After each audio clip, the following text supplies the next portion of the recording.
অভ্যন্তরীণকালীন সরকার তাদের যতক্ষণ সময় লাগে সংস্কার করার জন্য তারা নেও, কিন্তু তাদের রোডম্যাপ দিতে হবে যে আমরা রোডম্যাপ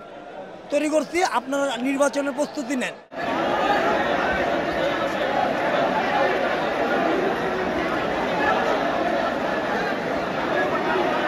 আজকে এত লোকের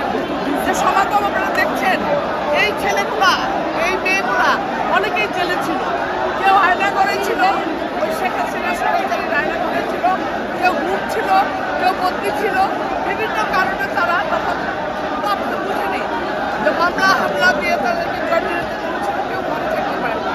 আজকে তারই প্রতিফলন এই লক্ষ লক্ষ লোক, এবং প্রমাণিত হয়েছে শহীদ জিয়াই বাংলাদেশের একমাত্র স্বাধীনতার ঘোষক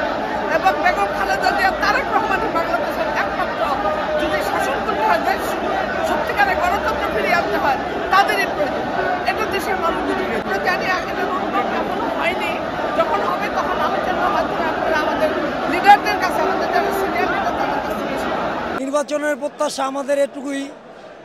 যে অভ্যন্তরীণকালীন সরকার তাদের যতক্ষণ সময় লাগে সংস্কার করার জন্য